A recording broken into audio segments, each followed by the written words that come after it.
Mark had always been the stronger and faster one between us. I had a hard time beating him if we raced. Mark had 5 older brothers he practically had to wrestle with on a daily basis, and I used to think that was a tough life and that was the reason why he was such in good shape. I only had 1 younger sister, but sometimes I wish I had 5 older brothers. I had to do a lot of the chores my sister couldn't handle and my father didn't have time for. Mark never mowed his lawn alone, shoveled his snow alone, or raked his leaves alone. The only thing he really had to do was make his bed and help his older brothers do the big stuff that I had to do alone at my house. With all the extra work I was doing around my house, you'd think I'd be the stronger and faster one. It's kind of quiet tonight. Yeah, I know. Shh, listen. For what? Anything. Wait. What's wrong, Mark? Look over there. Is that a guy over there? Where? Right there. I'm pointing right at him. Can't you see? I don't see anything, Mark. Shh. I'm not kidding, Dino. He's right there, up about 50 feet. Is he standing behind a tree or something? No. Can't you see him? He's just standing there looking at us with that cape on. Cape? Shh. He might hear us. Mark dropped his bike, and to my disbelief, he started walking toward the trees. Now, I've known Mark to be pretty bold in our past, but I've never known him to be this bold. I squinted my eyes in the direction of Mark's walk, and just then, I saw the man in the cape. I dropped my bike and ran toward Mark. What are you doing? I'm gonna find out what this guy's doing here. Are you mental? I was worried that the man could hear our conversation since we were getting closer. Then I thought to myself, is Mark just playing a joke on me? He couldn't have recognized this man from this distance. He's only a silhouette. I grabbed Mark's shoulders and turned him toward me, but he kept looking at the man in the cape. Mark, are you out of your mind? Hey, you weirdo! Why are you wearing that cape? You think you're Batman or something? My jaw dropped open as I looked toward the man in the cape, awaiting his reply, and I tried blinking my eyes, trying to adjust to the low light. Hey, Batman! Where's Robin? Hey, are you trying to get us killed? Yeah. Mark broke free of my hold, and he started running in one of his football tackling poses toward the man in the cape. Get out of here, Batman! This is our turf! I ran after Mark in reluctant support. As he came within 20 feet of the man, he stopped and instead turned toward me and tackled me to the ground, bellowing this evil laugh. Bring the knife here! I'll cut his throat so he can't scream. My eyes widened, adrenaline built up, and my life flashed before my eyes. I screamed at the top of my lungs, and with all the strength I had, I tossed Mark off of me. Mark! Mark fell to the side. He rolled on his back and laughed uncontrollably. What are you doing, Mark? I squinted toward the man in the cape, realizing that he had definitely gotten closer. It's a tree, Dino. A little pine tree, not Batman. I looked toward the tree, but I could still see a man in a cape. Dino, I had you going good, man. You should have seen the look on your face. I had you going real good. I squinted again toward the pine tree, still not totally sure if Mark's actually right. Mark then walked right up to the tree, reached out, and shook its branch. Nice doing business with you, Mr. Tree Man. My heart was still pounding pretty heavily. I shook my head with a smile on my face in slight disbelief of what Mark just pulled on me. Dude, don't do that to me. Dude, I'm serious. That's not cool. My heart's beating like a jackhammer, and I'm sweating like a pig.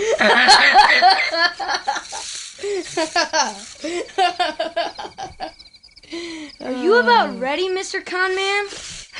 Sure. Here, Dino, let me help you up. As Mark helped me up and we brushed ourselves off, I saw 2 people grabbing our bikes and riding off with them. Hey! Aw, man! We both started running toward the thieves. I was actually able to run much faster than Mark since my adrenaline was still pumped up. But to no avail. The thieves on our bikes were too fast for our feet. Oh, great! My mom's gonna kill me! This stinks! This really stinks! Now what? We walk. Well, thank you, Captain Obvious. What's up with that? We're in a cemetery, a place of respecting old dead people. No bad stuff ever happens here. Yeah, except people dying. I'm serious, Dino. What morons would steal our bikes? Yeah, we were just minding our own business, having a regular old wrestling match, talking to a tree on Halloween night in a dark cemetery. Yeah, I had you going, though. Yeah, you got me.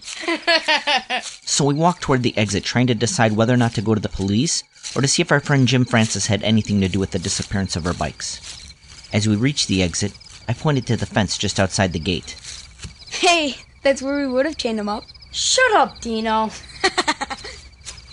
So now we're Mr. Funnybone.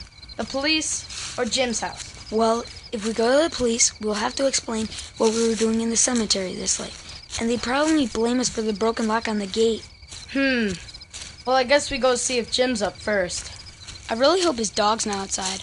Yeah, that dog is nasty. Now our friend Jim Francis was one sick-minded individual.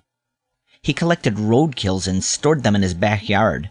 He waited for their skin to fall off and then collected their bones. He did, however, have one of the most awesome collections of weapons any of us had ever seen. From knives, swords, ninja stars, blowguns, crossbows, and BB guns to name a few. One summer weekend, Jim convinced a group of us to get together and play a parody game of cowboys and Indians with our BB guns. Of course, we all wore our winter jackets and we used swimming goggles thinking it would be good eye protection.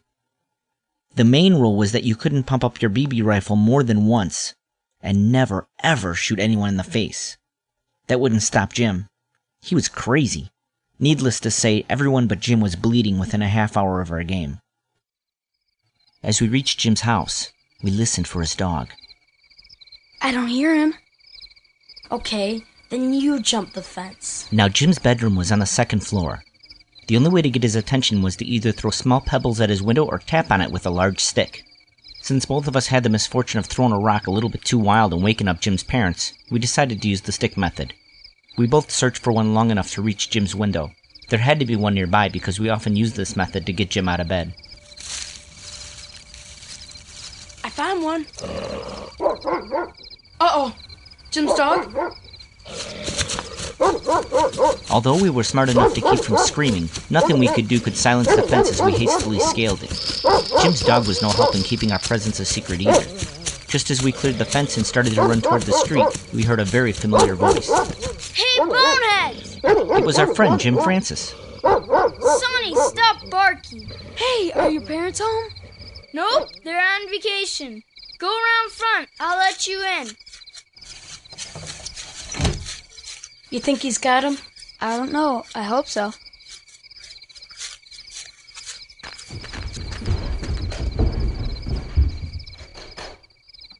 So I guess you guys are looking for your bikes, huh? You moron! Open up this door! Okay. Keep your shirts on. Hey, Dino. As soon as he opens the door, tackle him to the ground, okay? All right. Get off me! Dude, what's your problem? You're moments away from a major swirly. I didn't take them, Bucko. Lisa and Laura did. I saw them riding around in the park. Are you sure that they were our bikes? Let me go so I can get up. And yeah, I'm sure. How could I mistake that stupid green metallic paint job? Hey, a bike's a bike. My parents were never ones for a lot of money. I rarely had anything brand new. Jim, on the other hand, was spoiled rotten to my standards. How long ago did you see him? About a half hour ago. Good. Maybe we can find our bikes at the park and we won't have to walk home. We better get out of here then. Yeah, before they leave the park. Can I come with? Nah. No. Yeah, no. We have to do this on our own, Jim. Yeah, we'll call you tomorrow. Walking to the park was a bit different than riding to the park as we always did before. We talked about how cool it would be to fly. Superpowers always seemed to be a topic of conversation for us. Mark always wanted to have the power of flight. I always thought that Spider-Man was more talented than any of the flying superheroes, because he had to figure out where he was going to cast his next web and execute it quickly or he'd fall. Superman had no fear of falling. He could fly. What kind of skill is that? We could never come to an agreement. Better to me meant more talent, or more skill. Better to Mark meant more powerful.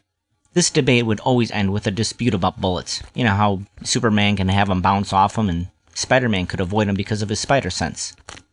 Well, the debate lasted us long enough to get to the park.